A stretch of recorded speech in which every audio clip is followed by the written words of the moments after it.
For decades, Hollywood repeatedly presented Latina women as either temptresses, servants, cartel wives, exotic dancers, or women whose entire purpose revolved around desire. Rarely were they ever scientists, rarely were they ever presidents, rather were they ever, playing the complex roles, or were they just a simple, ordinary girl. And behind this pattern lies a deeply disturbing question. What happens when an industry refuses to see women as human beings and instead sees them as fantasies? This is the dark story of the hypersexualization of Latina women in Hollywood. Hollywood was never interested in accuracy, it was interested in marketability. From its earliest days, the industry realized that stereotypes were profitable. Stereotypes are simple, easy to understand, easy to sell, and for Latina women, Hollywood created a role that would endure for decades. The exotic outsider, the woman who arrives from somewhere else, the woman whose accent, appearance, and sexuality immediately distinguish her from everyone around her. She was often portrayed as emotionally excessive, passionate, unpredictable, wild, and above all desirable. The problem with archetypes is that they rarely remain confined to fiction. Eventually, they begin influencing reality. Audiences do not simply watch movies, they internalize them, and over time, fantasy becomes expectation.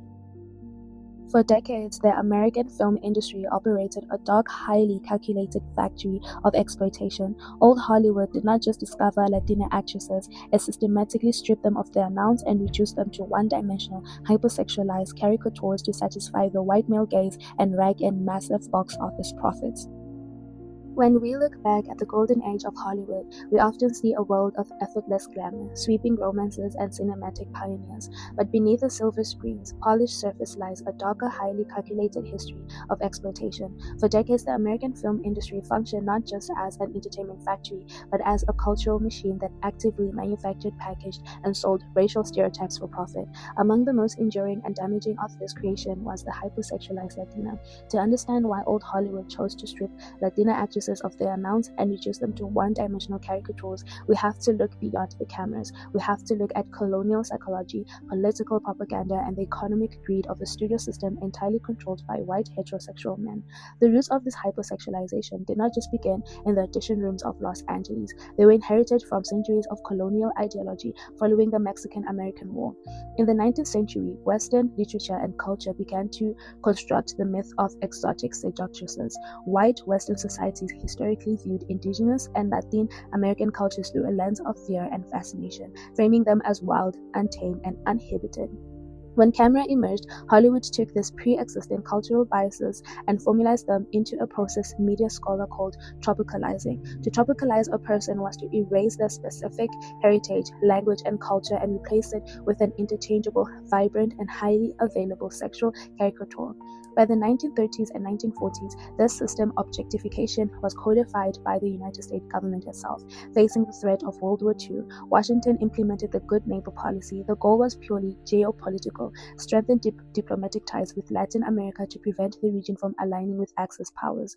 Hollywood was promptly weaponized as a propaganda tool. Studios were mandated to produce films that painted Latin America as a friendly, festive, and exotic playground. As the studio system grew, it relied heavily on binary oppositions to enforce racial and social hierarchies. Hollywood created a stark contrast between the era's ideal of the virtuous, modern, and pure white woman and the emotional, volatile Mexican spitfire.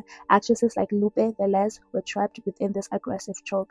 The Latina character was systematically written as loud, fiercely hot-tempered, and driven entirely by primordial sexual instincts rather than intellect. Script writers deliberately weaponized language to reinforce this inferiority.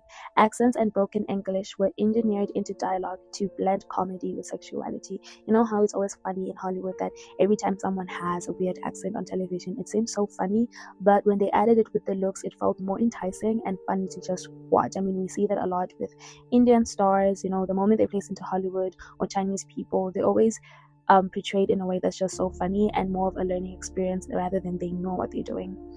This type of system sent a clear subconscious message to the audience. These women were intellectually inferior, but physically and sexually desirable. Ironically, the hypersexualization of Latinas were also used as a tool to bypass Hollywood's own strict censorship laws from the 1930s until the 1960s. The industry operated under the Hays Code, a rigid set of moral guidelines that heavily restricted on-screen nudity, romance, and sexual expression for white characters.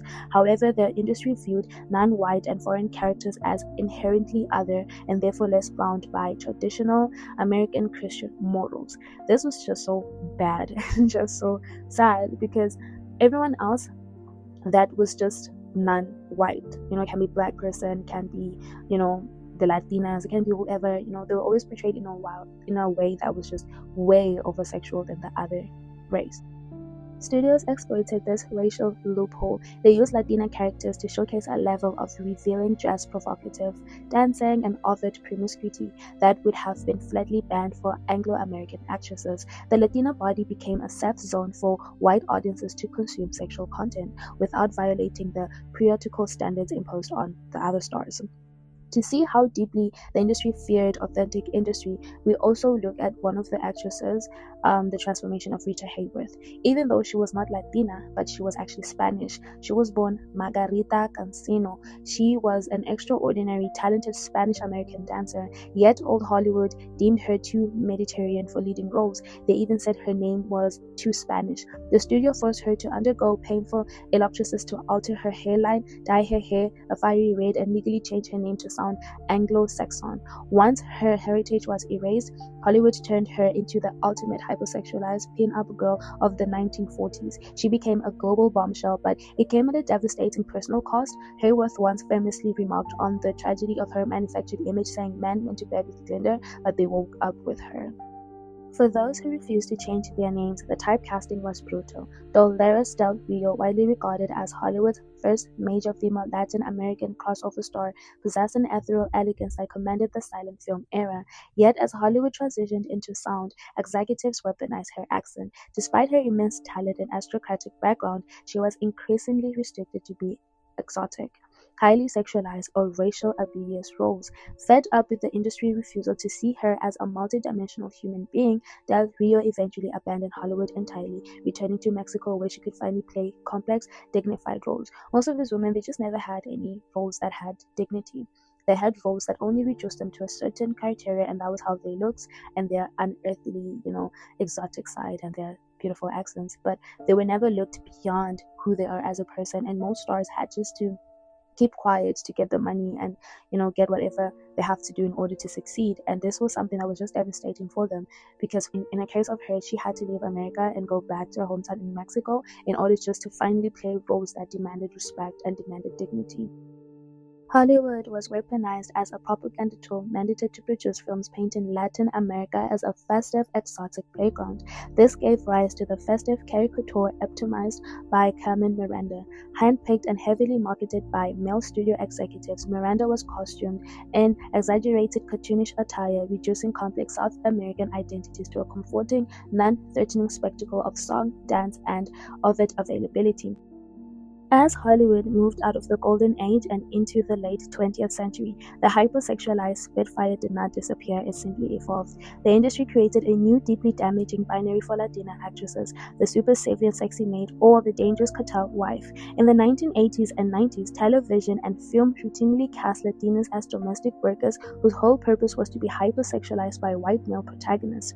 The industry created a highly rigid casting tier. In the 1980s and 90s, if a Latina actress wanted to work, she was almost universally funneled into domestic roles. But Hollywood rarely portrayed these workers with dignity, struggle, or realistic humanity. Instead, the sexy maid became a recurring trope designed purely to be hypersexualized by white male protagonists. These characters were written with little to no backstory, existing merely as exotic background decoration or as a forbidden seductive temptation within a fluid white household. It was an insidious form of media classism that erased the real hardworking lives of immigrant women and replaced them with a male fantasy. That's how they were always portrayed in Hollywood, on television, and there are actually more stereotypes when it comes to this.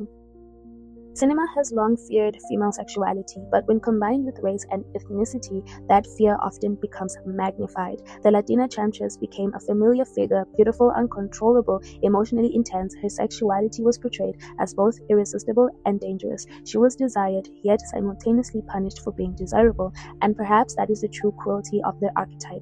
Women were encouraged to embody it, then condoned for doing so.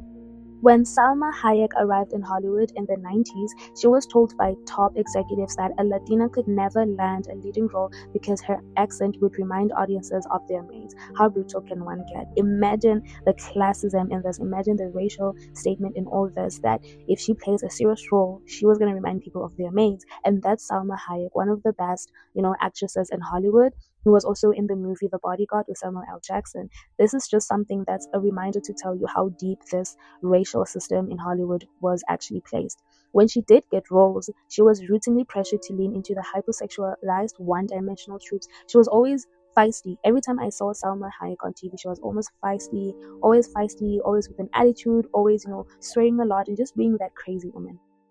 And then modern Hollywood introduced another stereotype: the cartel wife, the girlfriend, the mistress, the woman standing beside violence rather than existing independently. These characters are often glamorous, stylish, sexualized, yet they remain largely symbolic.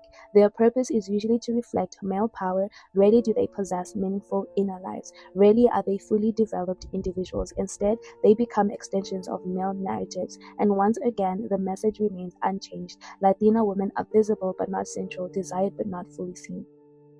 This is just so crazy of how Hollywood and the lengths that it can actually go, because there was also something in the old Hollywood that was called white passing. They would basically look at someone, and if they realized that they were too ethnic or too indigenous, they would basically change you and basically change how you look, dye your hair. Same thing as what happened to Rita Hayworth.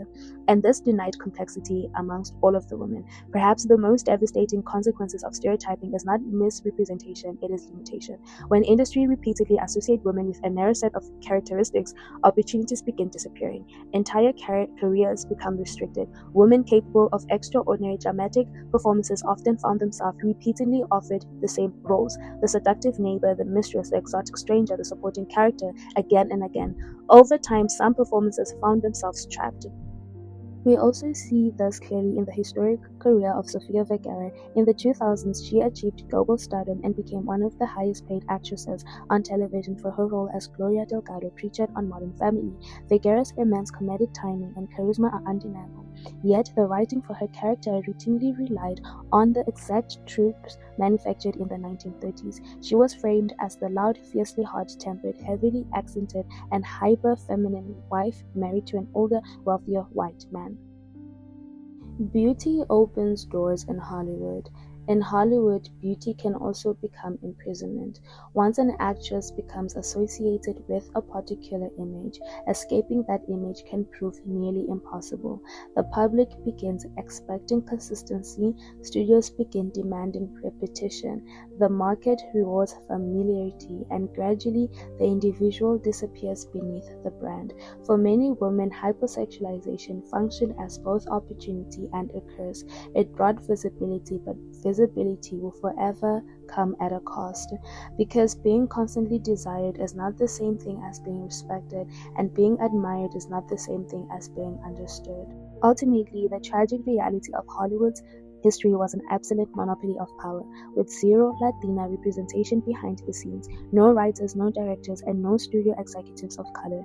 There was no institutional power to vendor or correct these harmful images. Actresses faced a brutal choice: submit to the profitable formula of objectification or face total professional exile. Today, as we look back at these icons, we must recognize them not just for their characters they played, but for the system cages they were forced to navigate. They were pioneers who survived an industry that desperately wanted their beauty but refused their humanity. The tragic reality is that Hollywood loved the aesthetic of Latina women but feared her depth. Icons like Rita Hayworth, Dolores del Rio, and Salma Hayek did not just build careers, they survived a system designed to keep them in a cage. But by understanding their struggles, we make sure their true voices are finally heard. If you want to keep uncovering the hidden tragic histories behind the world's most famous faces, make sure to hit that subscribe button and turn on notifications. What do you think is the most misunderstood part of old Hollywood's history? Let me know in the comments below. If you're new to this channel, like I said, please subscribe. My name is Unina, your host for Tragic Icons. Thank you for watching this video. I'll see you in the next video. Bye, y'all.